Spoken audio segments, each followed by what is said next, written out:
que hemos visto que el nuevo nacimiento es necesario, misterioso, que es el comienzo de la vida cristiana y que es una obra soberana de Dios, hoy nos toca avanzar y ver este capítulo que se llama La regeneración es inmediata. Así es, estimados oyentes, la regeneración es inmediata. De eso vamos a hablar hoy. Ahora, cuando decimos que el nuevo nacimiento o la regeneración es inmediata, hay una forma de referirnos al tiempo en esa afirmación. Es decir, cuando decimos es algo inmediato, es que algo que sucede en un instante de tiempo, algo que es muy rápido, cuando Dios viene y da nueva vida a nuestro corazón. Pero el hablar de inmediato va un poco más allá del tiempo. No solamente queremos decir que el nuevo nacimiento es instantáneo, sino que al decir inmediato estamos diciendo que ocurre sin medios. Es decir, que es una obra que el poder de Dios hace directamente obrando en nuestros corazones sin usar otros medios para lograr nuestro nuevo nacimiento. Ahora, cuando pensamos en esto, de que el nuevo nacimiento es instantáneo, que es inmediato, es probable que algunos de ustedes piensen, bueno, esto choca con mi experiencia. ¿Por qué? En el caso de algunas personas que tienen una experiencia dramática de conversión, entonces pueden decir, estoy de acuerdo, esto es mi experiencia. Yo era quizás ateo, o quizás estaba en otra religión, o tenía muchos vicios, o no quería saber nada con Dios, y de pronto Dios llegó a mi vida y el cambio fue instantáneo. Pero tenemos otro grupo de personas, entre los cuales me incluyo, que tuvimos un acercamiento gradual a Cristo. Es decir, que quizás tuvimos mucho tiempo escuchando el Evangelio, ya sea por habernos criado en un hogar cristiano, o también puede ser por haber estado concurriendo a la iglesia o escuchando de alguna u otra manera sobre Cristo. Y en un momento, luego de esa experiencia de años y años escuchando la palabra de Dios, llegamos a ese punto cúlmine en el que nos dimos cuenta, bueno, me he convertido, he nacido de nuevo. Dios realmente renovó mi espíritu. Sin embargo, no podemos dar una fecha, no podemos decir, bueno, yo nací de nuevo tal día, de tal mes, de tal año. Entonces esto nos hace pensar, ¿será que realmente es instantánea? ¿Cómo puedo afirmar que la regeneración es instantánea si yo no tengo una experiencia clara, un día confirmado de que este día nací de nuevo? Bueno, debemos distinguir entre la percepción personal de lo que Dios está haciendo en nuestro interior y la acción propiamente dicha de Dios. Es decir, que una cosa es nuestra percepción del día de la conversión. Es posible que nosotros tengamos una percepción de que en ese momento realmente nací de nuevo. Es posible que quizás no nos demos cuenta porque fue gradual. Ahora, el punto es, ¿has nacido de nuevo o no? Es decir que lo importante no es la fecha, sino que lo importante es el hecho. Vamos a verlo con una ilustración. Hay en Uruguay gente que fue registrada en el registro civil en una fecha diferente a la de su nacimiento. Recuerdo hace unos años, con mi finado padre, fuimos a un establecimiento ganadero con el propósito de escoger uno o dos toros para comprar. Y en ese momento, la persona que nos atendió, recuerdo que contaba que él tenía, si no me equivoco, 57 años, pero en los papeles, es decir, en su cédula, tenía 61, ya que había sido registrado 4 años más tarde. Él contaba que cuando ya por su cédula tenía 21 años, en realidad todavía tenía 17. Entonces casi no le había salido la barba y ya tenía 21 años. Ahora, a pesar de que su registro de nacimiento no era exacto, y por tanto él no sabía exactamente el día de su cumpleaños, sí tenía claro que él estaba vivo. Y eso es lo que importa. Es decir, a pesar de que no sepas exactamente la fecha de tu nuevo nacimiento, lo importante es saber si realmente estás vivo espiritualmente, si realmente has nacido del Espíritu, si realmente Dios ha transformado tu vida. Eso es lo importante. La regeneración ocurre sin medios. Cuando Dios te da vida espiritual, no usa ningún medio aparte de su poder y su gracia. Leamos una historia, pueden acompañarme allí al Evangelio según San Marcos, capítulo 8. Vamos a leer algunos versículos entre el 22 y 25. Dice así el Evangelio según San Marcos, capítulo 8, versículo 22. Vino luego a Betsaida, es decir, está hablando de Jesús. Él vino a un lugar llamado Betsaida, y le trajeron un ciego, y le rogaron que le tocase. Es decir, la gente trajo hasta Jesús, a la presencia de Jesús, a un ciego, esperando que, como en otras muchas ocasiones, Jesús sanara al ciego, es decir, que le diera nueva vida. Simplemente con el toque de Cristo, ellos sabían que era suficiente para que esta persona ciega pudiera tener vista. Entonces, tomando la mano del ciego, le sacó fuera de la aldea. Es interesante porque, a pesar de que Jesús muchas veces había sanado inmediatamente, simplemente diciéndole a la persona, sé sano, sea hecho conforme a lo que has pedido, a lo que has creído, en esta ocasión Jesús aparta a la persona de la multitud. Dice que le tomó de la mano, obviamente era una persona ciega, así que necesitaba ser guiada, y le sacó fuera de la aldea. Pero ahora viene el momento de la sanidad. Y miren lo que dice que Jesús hizo. Dice, y escupiendo en sus ojos, le puso las manos encima y le preguntó si veía algo. Vemos que Jesús en este caso no sanó de una manera inmediata, sino que él usó medios. Dice que él puso saliva sobre sus ojos, le tocó con sus manos y entonces le preguntó si veía algo.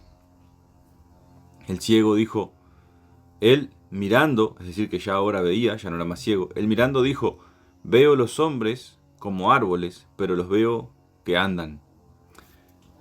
El versículo 25 dice, luego le puso otra vez las manos sobre los ojos y le hizo que mirase, y fue restablecido y vio de lejos y claramente a todos. Entonces Jesús lo envió a su casa diciendo, no entres en la aldea ni lo digas a nadie en la aldea. Ahora, lo interesante de esta historia es que Jesús usó medios. Contrario a lo que algunos esperarían, como recién decía, Jesús usó medios. Él puso saliva, él usó sus manos, él tocó 2 veces la vista del ciego para que pudiera recibir visión. Aunque no tenemos un entendimiento claro o una explicación cabal de por qué Jesús usó este método de escupir sobre los ojos, de poner su mano por segunda vez. No sabemos exactamente por qué hizo esto Jesús, pero esto nos lleva a reflexionar sobre la diferencia entre esta obra milagrosa de Cristo y el nuevo nacimiento. Podemos pensar por un momento, aquí hay una diferencia en el sentido de que para el nuevo nacimiento Dios no usa medios. Simplemente dice que Él os dio vida cuando estabais muertos. Efesios capítulo 2. Dios viene a nosotros, invade nuestra alma con su poder, con su espíritu. Como decía Juan 3, el Espíritu de Dios sopla donde quiere y cuando quiere. Es decir que es una obra inmediata. Simplemente Dios viene a la vida de una persona y le da el nuevo nacimiento. Pero en el caso de este milagro fue diferente. Jesús usó medios. Incluso hay otro caso en el que Jesús hizo lodo y le puso lodo en los ojos antes de sanar al hombre y lo mandó a lavarse y entonces vio. Pero en este caso usó medios. Ahora, otro punto interesante para mencionar es que Jesús tocó 2 veces la vista del ciego. La primera vez dice que le puso las manos encima y le preguntó si veía algo. A lo que el ciego contestó que su visión aún no era clara. Él veía a los hombres, pero le parecían árboles que se movían. Por eso el versículo 25 dice que Jesús hizo un segundo toque. Es decir, una segunda vez puso su mano sobre la vista del ciego. Y esto nos hace reflexionar sobre otra diferencia en el caso del milagro del nuevo nacimiento. Ya que cuando nacemos de nuevo, únicamente requerimos un toque del dedo de Dios. Es decir, solamente con una vez en la que el Espíritu Santo intervenga en nuestra vida, ya hemos nacido de nuevo. No precisamos más que una sola intervención. Es interesante notar que el ciego, al recibir vista, tuvo un proceso gradual. Porque primero veía a los hombres como árboles, pero los veo que andan, dice. Y luego del segundo toque de Cristo, allí dice, fue restablecido y vio de lejos y claramente a todos. Así que hubo un restablecimiento completo. En el caso del nuevo nacimiento, también hay algo interesante en cuanto a esto, ya que el nuevo nacimiento, en tanto que es el inicio de la vida cristiana, no implica perfección. El nuevo nacimiento nos da vida. El nuevo nacimiento nos hace iniciar la vida cristiana, pero no implica que ya somos perfectos en nuestra práctica, que ya somos maduros completamente. Más bien, ahí comienza el proceso en el que vamos a ir perfeccionándonos. Y por eso tenemos que pensar un poco sobre esa realidad de que el nuevo nacimiento es instantáneo, pero ahora que somos cristianos, ¿qué pasa? ¿Cómo sigue la cosa? Recordemos que Jesús en Mateo capítulo 6, versículo 33, ese famoso versículo dado en el Sermón del Monte, dice, mas buscad primeramente el reino de Dios y su justicia, las demás cosas os serán añadidas. Esta búsqueda es para los hijos del reino. Es decir, que Jesús llama a aquellos que tienen nueva vida a buscar el reino de Dios y su justicia. Cuando hablamos de su justicia, no estamos hablando de hacer justicia, sino de vivir una vida justa. Una vida justa es aquella que se conforma en todo a los mandamientos de Dios. Se trata de pensar en un carácter justo. Entonces, para los que han nacido de nuevo, el mandato es buscar una vida justa. El nuevo nacimiento es el comienzo. Desde ahí, la búsqueda debe hacerse cada vez más intensa. Por eso tenemos que pensar, ¿de qué manera es el crecimiento en gracia? Ya vimos que el inicio de la vida cristiana es inmediato, es decir, Dios no usa medios. Pero, ¿cómo ocurre el crecimiento en la gracia de Dios? ¿Cómo ocurre la madurez en Cristo? ¿De qué manera podemos crecer espiritualmente? ¿Eso también es inmediato o hay medios? Bueno, la realidad es que el crecimiento en gracia es mediato.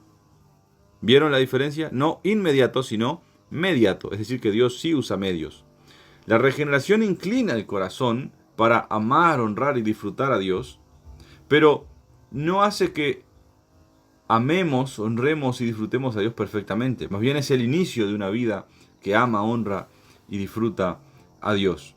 Por eso, si queremos progresar en esto de vivir una vida que honra a Dios, que glorifica a Dios, que ama a Dios, una vida que se conforma en todo a su voluntad, debemos crecer, tenemos que perfeccionarnos, tenemos que madurar. Y el crecimiento espiritual requiere el uso de medios. Y esos medios es lo que se ha llamado tradicionalmente en la teología reformada los medios de gracia. ¿Qué son los medios de gracia? Son la Biblia, la oración, la comunión y la participación en la iglesia. Así que, estimado oyente, si has tenido la experiencia de que Dios te haya dado el nuevo nacimiento, entonces quizás ahora estás en un momento de tu vida espiritual en el que estás luchando, en el que te sientes confuso, pues piensas, ¿cómo puede ser que yo realmente sea cristiano si experimento estas luchas? Bueno, deberías saber que es común que sientas el peso del pecado, las tentaciones, que sientas tu corazón luchando contra los deseos del Espíritu Santo, porque a pesar de que has sido regenerado, todavía no has sido completamente perfeccionado. Pero hay esperanza, pues si has nacido de nuevo, el Espíritu Santo está en ti y podrás crecer espiritualmente. No sin medios, sino con medios. Es decir, mientras vos estás obrando, también Dios está obrando. El crecimiento espiritual requiere que vos hagas algo y que Dios haga algo. ¿Quieres crecer? Entonces disciplínate para leer y estudiar la palabra de Dios. ¿Quieres crecer? Disciplínate para orar a diario. ¿Quieres crecer? Disciplínate para pasar tiempo con otros cristianos más maduros que tú. ¿Quieres crecer? Entonces involúcrate en tu iglesia. En la vida cristiana nosotros trabajamos y Dios trabaja. Como dice el apóstol Pablo en Filipenses capítulo 2, versículos 2 y 13, dice: ocupaos en vuestra salvación con temor y temblor. Es decir, ustedes hagan algo por su salvación, porque es Dios el que en vosotros produce el querer como el hacer por su buena voluntad. Así que la salvación es como un paquete. El inicio lo pone Dios con el nuevo nacimiento, pero la continuación, ese proceso de santificación, de madurez, de crecimiento espiritual, es de cooperación. Dios obra en nuestro corazón y nosotros también obramos obedeciendo sus mandamientos y ejercitándonos en los medios de gracia. Recuerda, necesitas disciplinarte para obedecer. No para ganar tu salvación, sino porque ya eres salvo, porque ya naciste de nuevo, porque Dios ya derramó de su gracia, porque Dios ya te limpió de tus pecados con la sangre de Cristo. Entonces ahora disciplínate para honrar y glorificar al Señor. Espero que este domingo sea una experiencia para acercarte a la iglesia, para ir al culto, disfrutar con los hermanos tomando la cena del Señor, recordando lo que Él hizo por nosotros para salvarnos, y que tu fe entonces sea fortalecida, edificada por el uso de los medios de gracia, y que esta semana que comienza también sea una semana de nuevas oportunidades para disciplinarnos en leer, en orar y buscar la comunión con otros hermanos. Les mando un abrazo, que Dios les bendiga y será hasta el próximo domingo.